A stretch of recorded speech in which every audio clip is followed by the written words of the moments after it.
Welcome to CBC Windsor News at 6. I'm Meg Roberts. Thanks so much for spending part of your evening with us tonight. Just hours away from the NFL draft starting in Detroit, but the celebration is long underway. We take you there tonight. Plus, Honda has announced a $15 billion electric vehicle investment in Ontario. We tell you what this could mean for our region.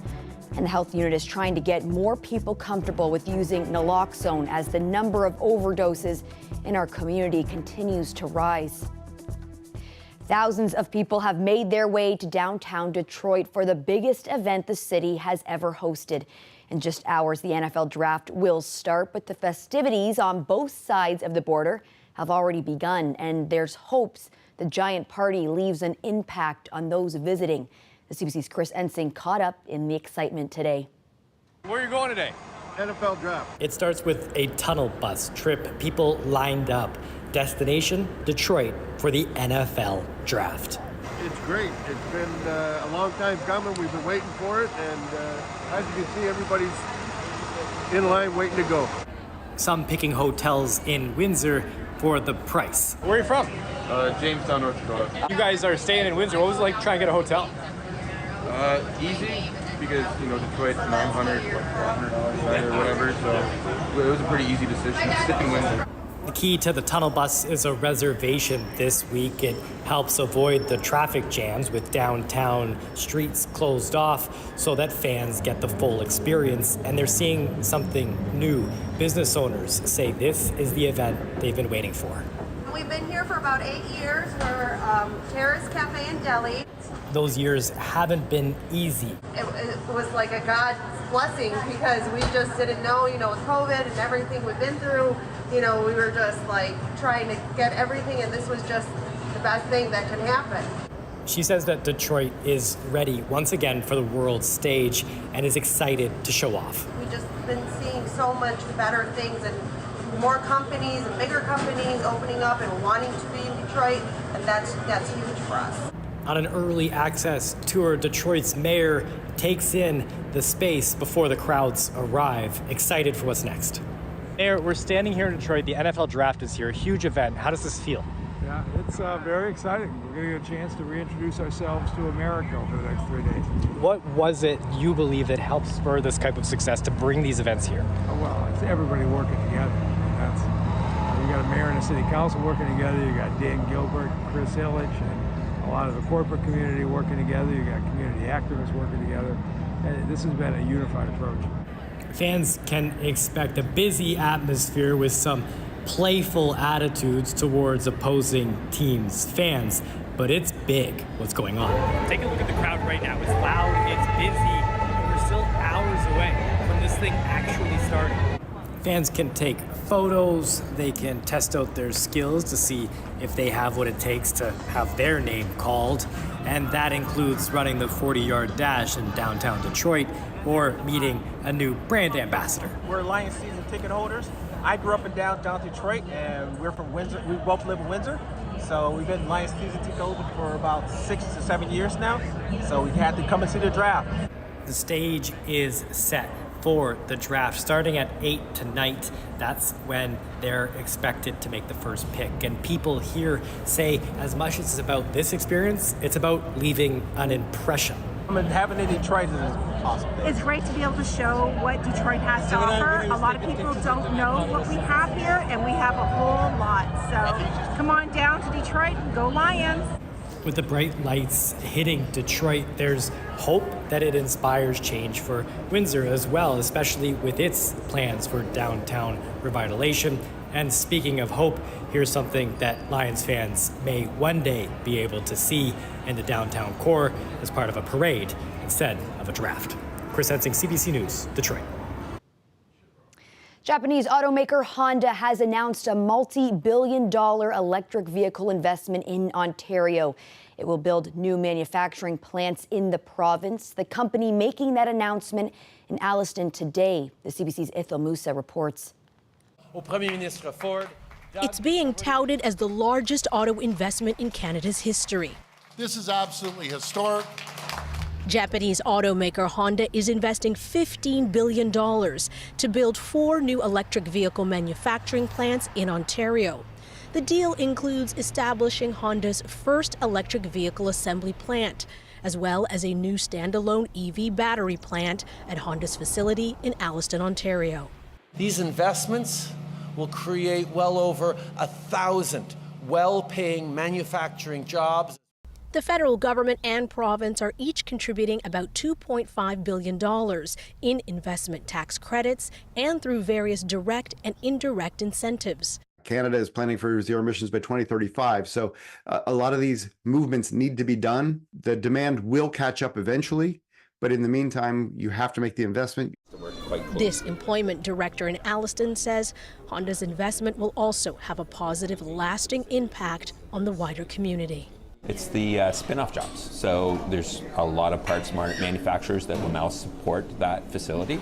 But it's the small little mom and pop shops around those facilities too that benefit from more customers. The new Honda facility will be the 3rd EV battery plant in the province, after Volkswagen in St. Thomas and Stellantis in Windsor. The federal government and automakers say once the assembly plant is fully operational in 2028, it will produce up to 240,000 vehicles per year. Idil Musa, CBC News, Toronto. There are hopes this area with our automotive experience will be selected as another location. Regardless, industry experts say the new plant in Alliston will have an impact here, creating spin-off jobs, particularly with parts manufacturers who already supply Honda. A lot of that will come down to, are there enough serviceable pieces of land in the right spots in places like Sarnia-Lambton?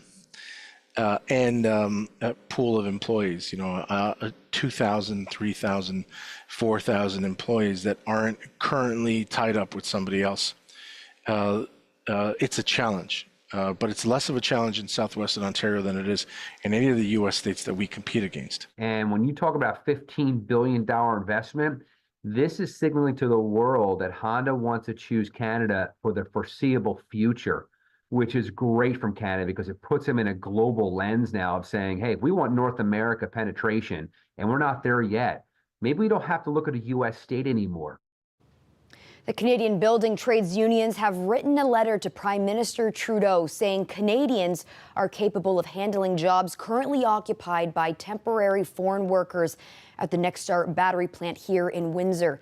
Today, Trudeau reiterating why the temporary foreign workers are employed. That of the close to 2,000 workers on the construction in Windsor right now, there's only about 72 of them that are international workers because there's a certain amount of specialized equipment that needs training so Canadians can actually be doing the installing as well. Here in Honda, I know Honda's already working very closely with the CBTU to make sure that the construction of these new facilities is done in the right way and is always putting the emphasis on Canadian workers, because that's why we're here today. Council's being asked to raise taxes to support a new plan to revitalize downtown. It's an in-year increase that puts the 2024 tax rate beyond inflation. It will pay for more police officers dedicated to the core, extended hours at the Housing and Homelessness Hub, and a dedicated bylaw officer to enforce property standards. The plan has the full support of Windsor's mayor and downtown councillor. It will cost $3.3 million a year, half of that to cover the 12 new police officers. The head of the downtown BIA says it's a plan Windsor needs to support. You hear that from people that it's not the same as it used to be. And I don't go downtown because it's not the way that it was. Well, we need to look at what it can be. And it takes everybody, it takes a village, right? We can't just, say, well, it's not my problem. I'm not going to pay attention to it and I'm not going to worry about it. This is our downtown. And if we want it to be what it was, or if we want it to be great like it has been in the past, that takes dollars. It's not just additional police officers. There's a call for a continued push to increase mental health and addiction support in the city.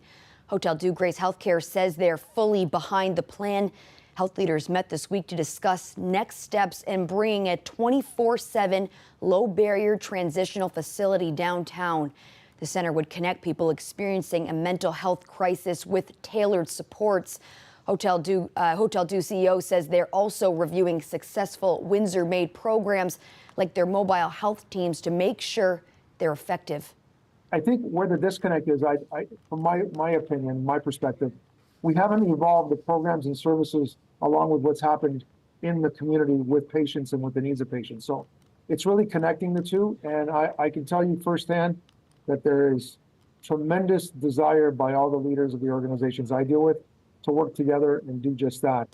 There's also a plan to move the urgent mental health care clinic deeper downtown.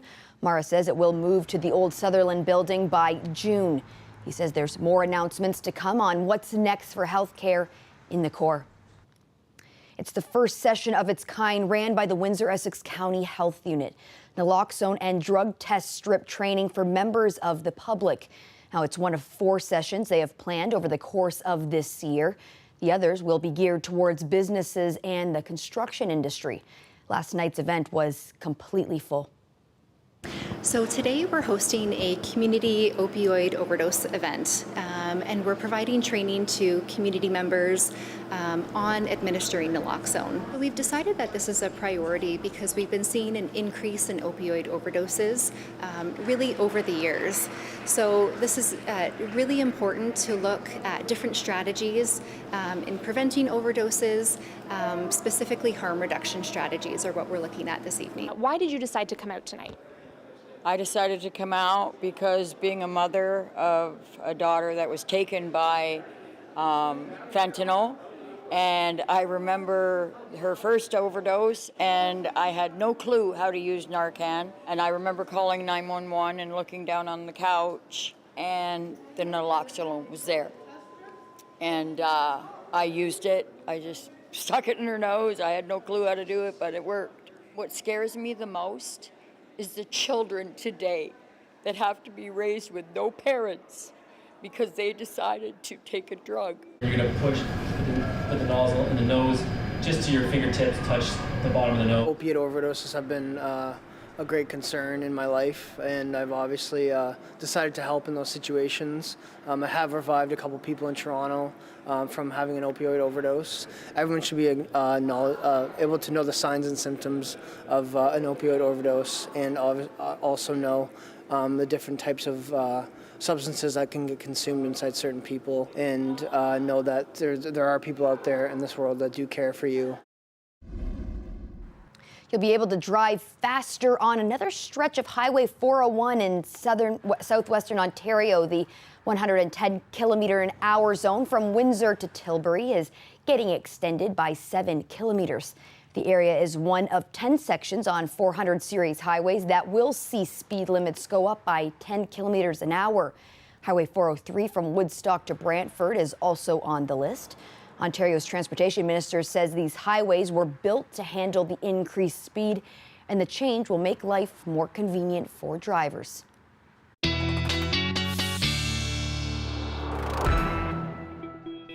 Colette, I understand you have a message for the plant-loving people.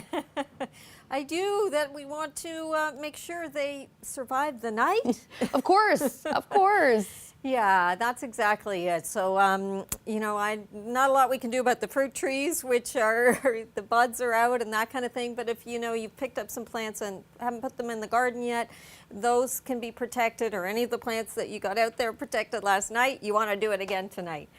Yeah. Okay. We're looking at the same kinds of conditions, maybe not quite as cool, but within a degree or two in terms of where we're headed for the overnight low. I do want to just bring you a bit of news, though, about how things are going to turn around, because even in northern Ontario, where the cold air was coming from, look at the rebound there. It's 19 degrees in Kenora right now, and never mind that, we get into Manitoba and Saskatchewan, and there are 20s to be found.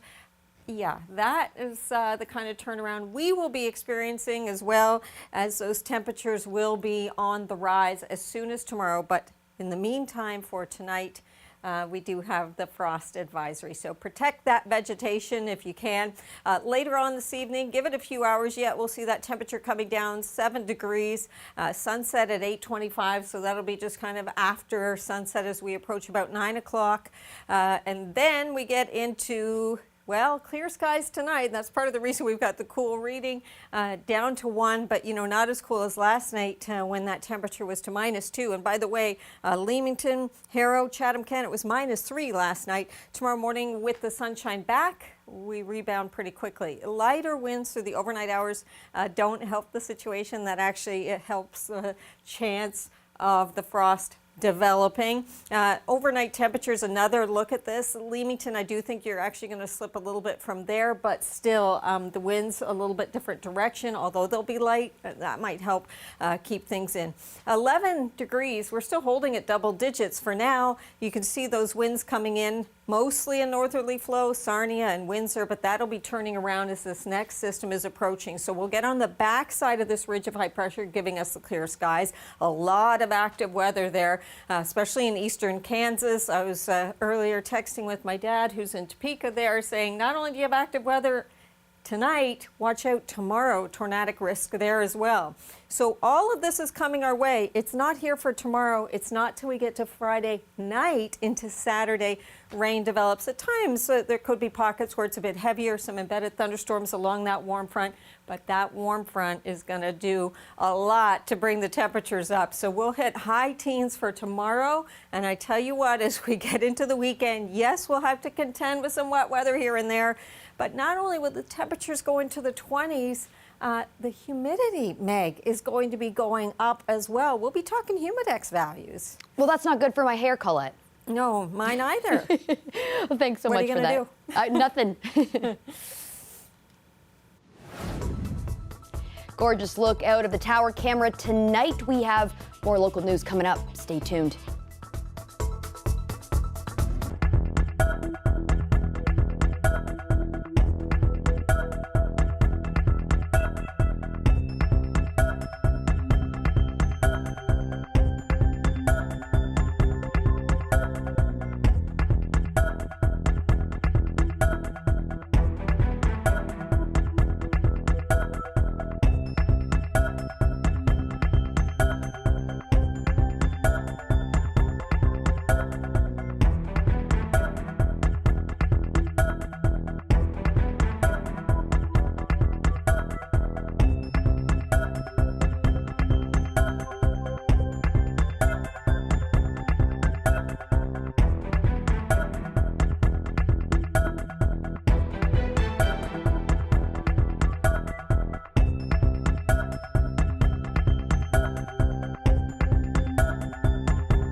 The town of Essex is seeking musicians to play at its free summer concert series.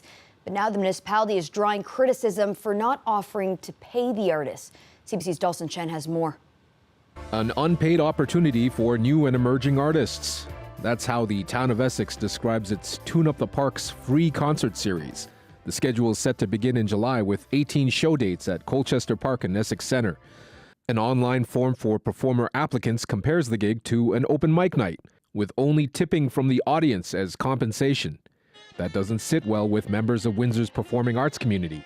We are disappointed whenever we come across a situation like this, and we just want to educate the community at large that this isn't acceptable to us when we have professional musicians who are really struggling to make ends meet right now. I think that in order for us to build the arts industry, it's really important for us to have partnerships with municipalities like this one.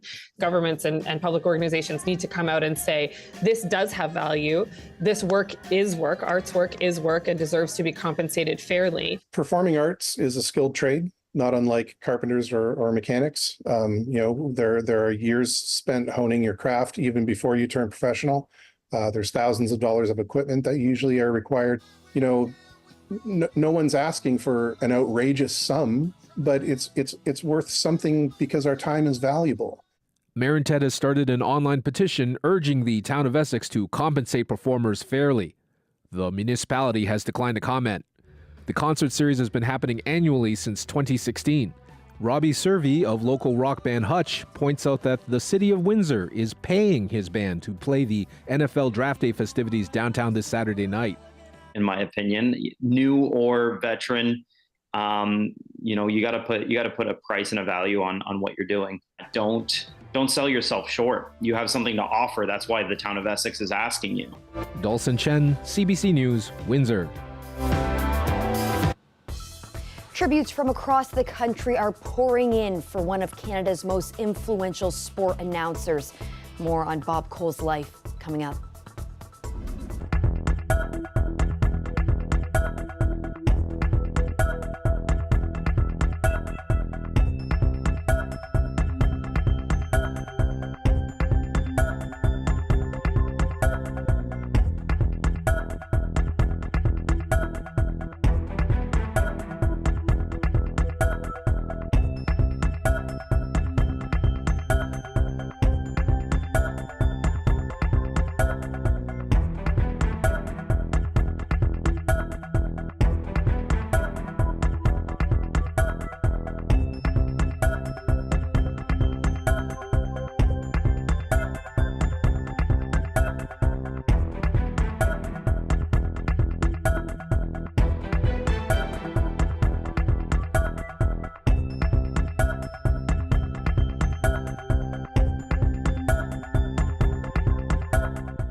New York's highest court has overturned Harvey Weinstein's 2020 rape conviction and ordered a new trial today.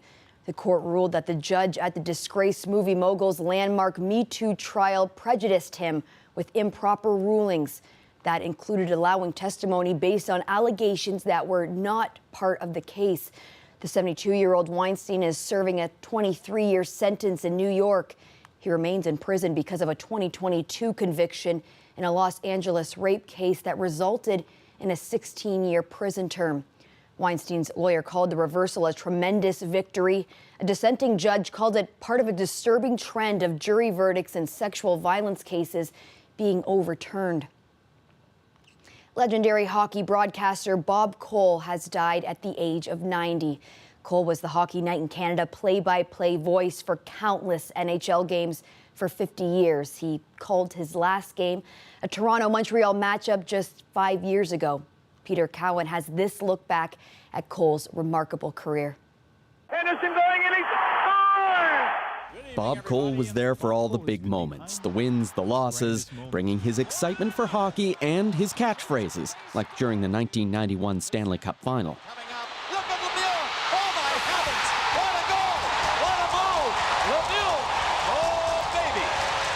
He was the storyteller of hockey for generations of people like me. You could tell what was happening on the ice by the urgency of his voice. You could kind of close your eyes and you knew what hockey was all about when you heard Bob speak. Bob Cole got a start in Newfoundland calling regional games. In the 1960s, he was behind the mic for his first NHL game on CBC radio. Then in the 1970s, he joined Hockey Night in Canada on television, where he stayed for 50 years. Ron McLean first met Cole when he started hosting Hockey Night in Canada in the 1980s. And Bob Cole walked into the studio and he said, watched the whole game last night. Don't change a thing. And he just, he elevated me then when I was a kid, 26, and he elevated me this weekend when I'm 64. So how do you thank someone for that? Cole was a proud Newfoundlander, and his home was proud of him too. The media box in the Mary Brown Centre in St. John's bears his name. Glenn Stanford has headed a half-dozen professional hockey teams. Bob Cole is synonymous in the hockey industry, and obviously from a provincial perspective, one of our own, a proud Newfoundland guy. So, a sad day for hockey and a sad day for the province for sure. For a man who spent decades on television, he didn't like to draw attention to himself. For him, it was all about the hockey. And never mind me or whomever broadcasting, enjoy the game. And I'm trying to pass the message along to the viewers that I am enjoying the game. Done my job. He kept calling games well into his 80s. His last NHL game was just 5 years ago. Bob Cole was 90 years old. Peter Cowan, CBC News, St. John's. A woman from BC is giving new meaning to the phrase, let them eat cake. In this case, her well-preserved wedding cake from 1968, discovered at the bottom of a freezer. She threw a family gathering to give it a taste test. What is that? It's wedding cake. That's wedding cake. That's a 55-year-old wedding cake. That's Rochelle Marr with two members of her bridal party from her wedding 55 years ago. Family and friends got to sample the decades-old brandy-soaked fruit cake. They all said it was still tasty and delicious despite the decades that had passed. She had originally tucked it away in a freezer after her wedding with the intent of eating it on her 50th anniversary, but forgot when the milestone came and went. Well, that's it for CBC Windsor News. Don't forget, for news anytime, you can go to our website at cbc.ca/Windsor. You can also download the CBC News app for stories that matter most to you. And don't forget to watch The National tonight at 9 on CBC News Network. Thanks so much for tuning in. Looking forward to seeing you back here tomorrow night.